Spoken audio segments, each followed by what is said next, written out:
The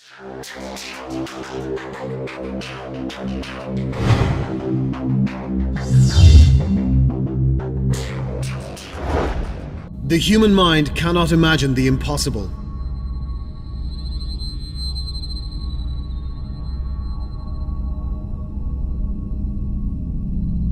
Today we are witnesses to and participants in what is not only the beginning of a new historical epoch, but also of a new critical stage of human development. This is unprecedented, at least since the beginning of the so-called civilized period of human history.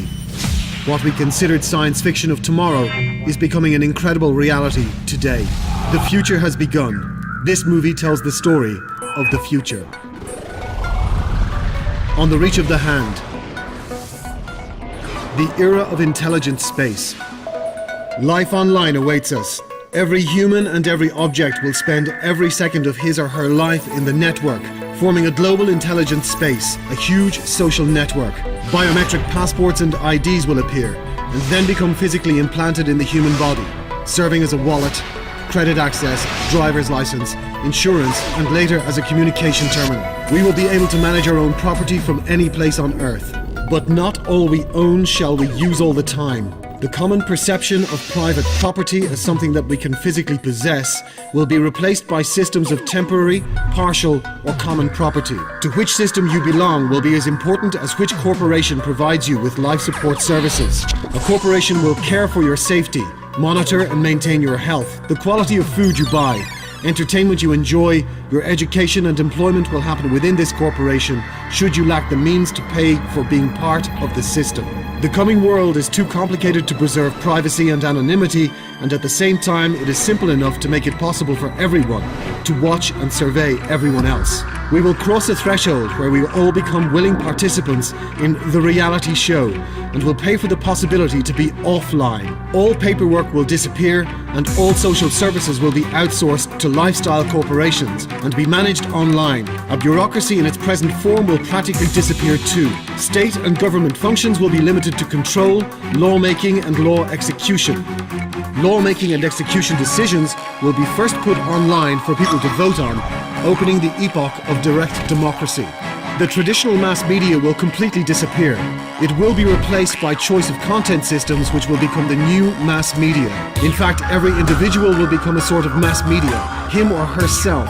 Cheap means of production, the omnipresent online and the possibility for anyone to directly broadcast themselves from any geographic location in real time. A huge network of non-professional correspondents. All of that will drastically change the way in which news is made. Soon the surfaces surrounding us will be transformed into a kind of publicity matrix.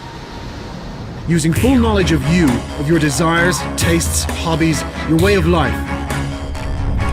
Those matrices will offer you goods and services on the basis of this knowledge. It is also possible that you will be able to choose your goods and services only within the range proposed by your own lifestyle corporation.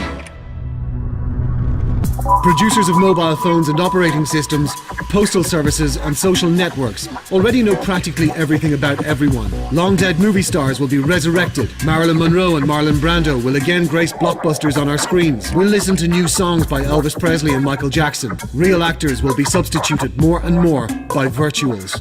We ourselves will be able to participate in the creation of original films and games, ordering producers to implement our own scenarios, events and endings. Movies and computer games will merge to become one entity. Cinemas as we know them today will gradually become as rare as theaters did before finally disappearing. The emergence of new kinds of sport, as global as football, is inevitable and everyone will be able to participate in those games. A Cyber Olympic Games will take place alongside the traditional games, becoming globally popular over time. New technologies will allow us to receive video information in new ways. Image and sound quality will grow exponentially.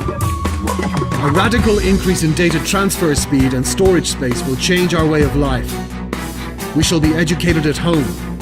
Our whole life will be recorded. We shall have business meetings while staying in our beds. Our insurance companies will control our blood sugar levels. We shall attend birthdays of our friends while not leaving our living room chairs. A new stage in the life of humankind will start. An all-encompassing virtual reality. The world behind the looking glass. A new world. We often see it in movies. It is partially present already in our everyday life, but the moment when people will be able to fully submerge themselves into virtual reality is still to come. God will not rule and give orders. God will be a person who writes software code, determining algorithms of development, creating the environment. In fact, programmers are the gods of a new world. It is they who will create for us the endless succession of infinite virtual universes in which we can become what we want to be, live where we want to live, and do what we want to do without any limitations and restrictions. Just pay and live. Very soon the virtual surface of an average-sized town will fit in a shoebox or be stored in millions of computers. For example, while renting a small 3-square-meter room in a ghetto, you will be able to live in a beautiful castle on the seashore because a virtual reality will be significantly cheaper than a real thing. You may be crippled and confined to bed, but still be a multiple world mountain running champion. You can be ugly and weak, but beautiful and strong, because the thing you call a body is only a physical shell for your mind, and your physical location will not be important. You can live in one place, but work, study, and receive medical treatment in different continents. By and large, a future world is a world without geography, borders, and nationalities. Instead, it is the world of countless groups and communities. The creation of new virtual worlds and emigration to those worlds will be one of the branches of man's evolution. More exactly, an involution, when tourism turns in upon itself. But let us come back to reality. All the above mentioned has yet to be constructed and serviced, and before arriving there we will have to overcome catastrophes, wars, and epidemics. Unfortunately, the world which surrounds us today will be with us for some time before moving away and clearing a space for our happiness in a virtual nirvana. Let's briefly look through some sectors. Energy. An enormous amount of energy will be necessary for all those technical marvels that will surround us. In the foreseeable future, hydrocarbons will be the main energy source, but gradually it will be replaced with renewable sources such as sunlight, wind, tides. More and more often waste materials will be used. But in the future, the main source of energy will come from safe, clean, unlimited energy of nuclear fusion. For the moment, controlled nuclear fusion is the only known process that can give to humankind enough energy to explore the solar system. But it is very important to diminish the expenses. That's why promoting energy saving and the rational use of energy sources, increasing energy effectiveness, will become one of the main ideologies of the future. Food. In the foreseeable future, the world will still be largely dependent on food. The rapidly growing demand for food as the result of population growth will be met with the mass production of genetically modified products, but those in their turn will be replaced with the synthetic food. The advancements in biochemistry will permit creation of printers, which will print products. In order to get an apple or a meatloaf, it will not be necessary to plant a tree or to raise beef cattle. It will be sufficient to fill in a special device with the organic raw materials, press a button and wait till it's ready. In 50 years, the human body will not need food in the present day sense, but rather it will need energy, which it will receive directly in one or another form through the existing communication networks. War. The war of the future is a permanent war. It goes on forever as an element of a global competition. This is a remote war of machines, information technologies, and software codes. The greatest warriors in this war are present-day gamers and programmers. Unmanned micro and macro devices will perform key military tasks absolutely imperceptibly. They will only be revealed when the struggle for enemy data acquisition or communications breakdown is achieved. Large-scale wars as we presently understand them will disappear, freeing other means to reach the goals. Future wars will be essentially a combination of covert operations and will be driven by technology. Medicine. Rapid advances in genetic technologies and transplantology will permit us to avoid many desires, to improve our genome, and significantly prolong our life. Powerful communication networks will permit remote monitoring of our health conditions. Online diagnostics, consulting, and medical checks will become a common practice, and new robotic technologies will make a remote surgery possible. Childbirth will not be so painful anymore, as new technologies will allow us grow a fetus outside of the mother's body. Aging organs and dying tissues will be replaced with the new ones, which will be grown from the genetic material of the patient. This will permit us to approach immortality, something we'll talk about later. Education.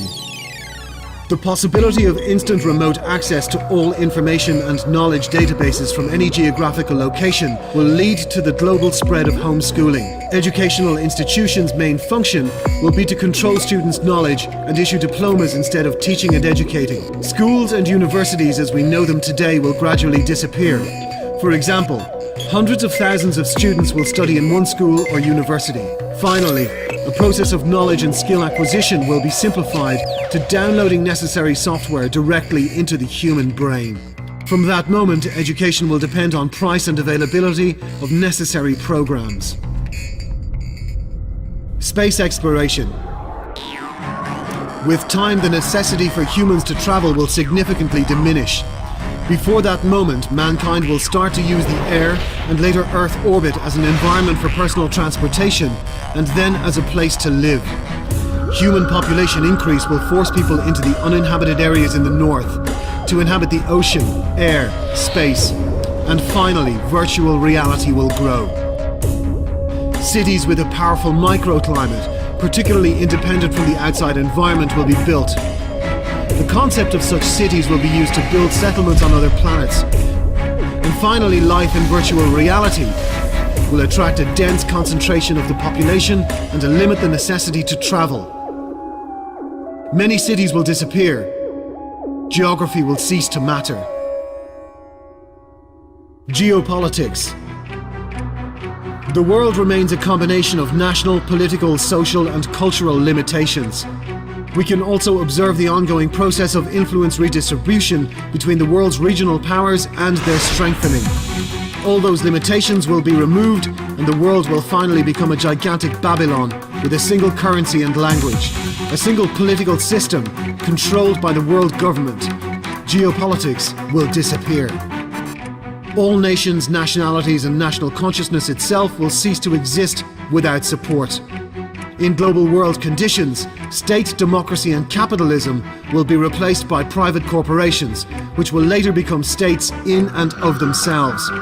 But the possibility to choose a place to live, freedom from geography, independent energy and food sources will make humanity really independent, and Babylon will split up into millions of small states. The epoch of a new political geography will arrive. Empires will be created and fragment afterwards into smaller entities, then reappear and again split up. The pulsation of history. Under such conditions, only those states which sacrifice part of their citizens' economic and political freedoms, preserve their loyalty, and live through the destruction of a new Babylon will remain independent, preserving in this way their people and identity. Employment. Robots will become our ears, our eyes, our hands, our slaves, and possibly our bane. They will work in production facilities, clean, cure, fight wars, think, and it is very possible that they may even live instead of us. First, all physical work and then most of the intellectual work will be done by robots. This will completely change our life. An epoch of new cultural enlightenment will arrive, but together with it will come new dangers and challenges. What will happen when a fast, strong, and defiant, unusually intelligent organism with a network consciousness will attain a real consciousness and the ability to reflect upon itself?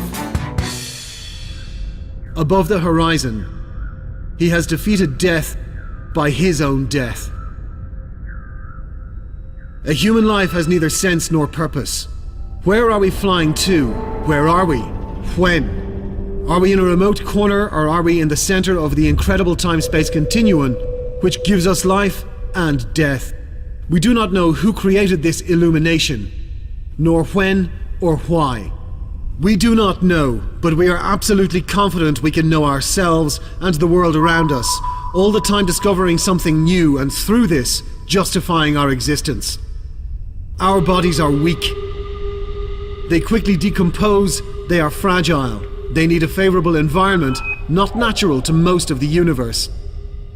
Our mind is much stronger than our body, but it also has its limits. In order to be able to cross the borders of the solar system, to overcome discrimination imposed by the universe upon us, to visit other worlds, we must stop being the humans we are now. We must become stronger, more intelligent, and live much longer. We must defeat death. The paradox is, by approaching immortality, we are killing the human species. In the 21st century, we are going to make another step on the way to our evolution. The first independent step. After that, a new history awaits us.